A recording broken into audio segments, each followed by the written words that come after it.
There's a buzzword going around today. It's called truth tellers. Veritas is the Latin word for someone who tells the truth and something that has substance and truth. Being a truth teller, it sounds like a great thing, doesn't it?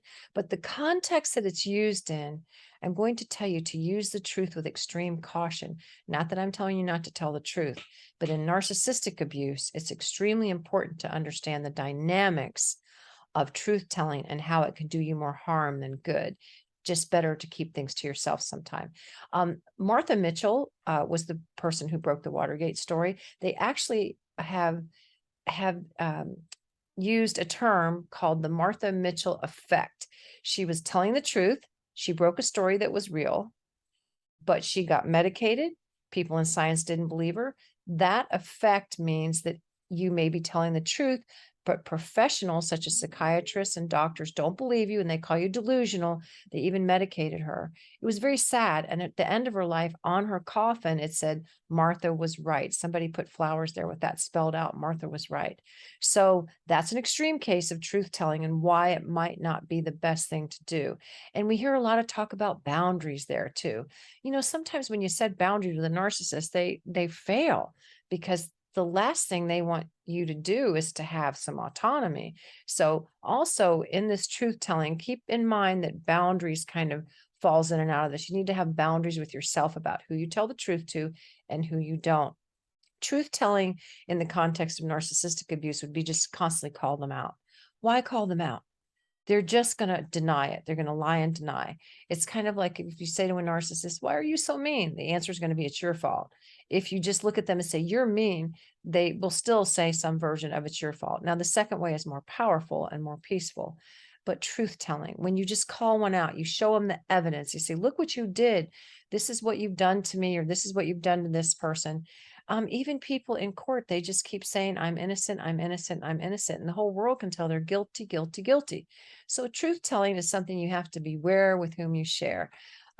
Just be careful that sometimes the truth will not set you free. It'll get you locked up, kind of like Martha Mitchell.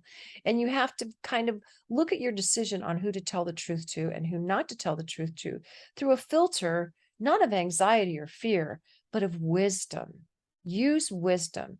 One of the things I can tell you as a therapist for 3 years in graduate school and then in our internships, they constantly tell us, don't give advice, don't give advice, don't give advice. Even if it's true, even if it's right, we could do harm. We're not attorneys. So you could tell someone, just leave your spouse. And in that state, if they leave their house, they may have forfeited their home. So you've just harmed them financially. So if you think the truth is going to harm someone, or if it's going to harm you, equally important, mind you, we don't want to harm anyone or harm ourselves. Particularly, that's the therapist's way of thinking. If you think the truth is going to do harm to someone else or do you harm, is it really important to tell it?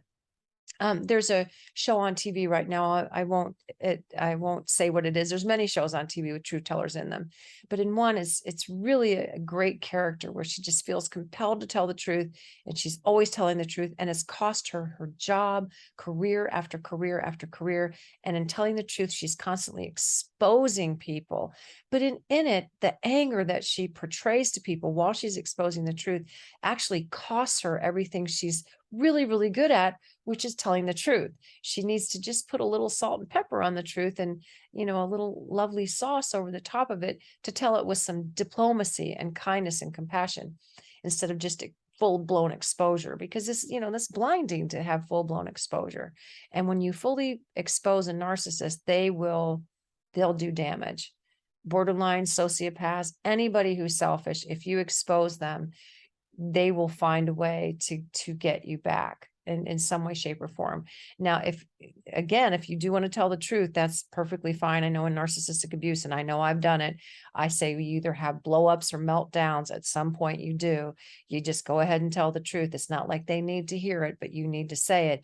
All I'm saying is if you do that, make sure you have a fast horse to get away on, because you're going to need a fast horse to get away on. That's hard to say.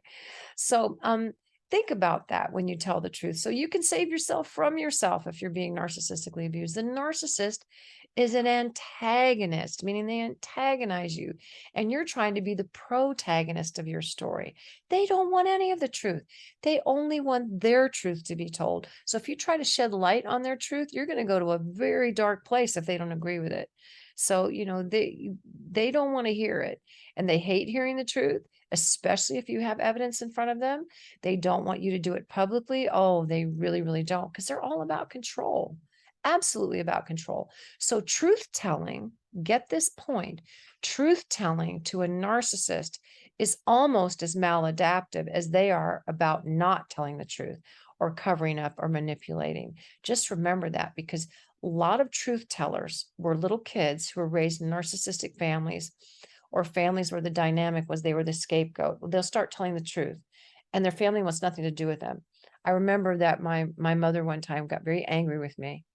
She told a story. I corrected her. I wasn't mean about it. It was in public. It was something to humiliate me. And when that person left, she just slammed her fist down and she said, "You'll have nothing but the truth." And I said, "Gee, Mom, some parents might think that's a virtue in their kids." But I remember thinking back then, and it was right after I got out of graduate school. I said, "You know what? That truth hurt her, and it ended up hurting me too." So I learned to be very diplomatic and proactive instead of reactive when I told the truth. I learned to be flexible, practical. I learned to choose my battles. Choose your battles. Be very, very stylized when you say things like that. If you want to tell the truth to a narcissist, just be very, very careful. You can say things like, "I understand where you're coming from." Doesn't mean you agree with it, but just say, "I understand where you're coming from."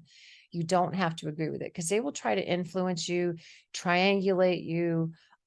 They try to take the truth. You'll send shreds of the truth. They will twist it. Be very careful when you put something in writing. We've heard the saying, "Say it, forget it, write it, regret it." Because if you write something and you realize with digital stuff, it's really easy to send an email to someone and have that someone cut and paste that and use your very words, but they may leave some out or put something in where you've said your truth, but they've enlarged it or edited it. Be very, very careful when you write, text, leave a voicemail. All of these things are recorded. So go into truth telling, not to correct someone else, but do it to protect yourself and other people. If you look at it from a protective standpoint instead of a corrective one, you may be able to be authentic without losing your autonomy, and also without losing your mind, because it's exactly what it will do if you just keep telling the truth. If you keep telling the truth and get hurt, you're going to lose your mind. If you don't tell the truth at all and you repress it, you're going to lose your mind. So balance, diplomacy, and remember to just salt and pepper and a little bit of light sauce with kindness. Hope this helps.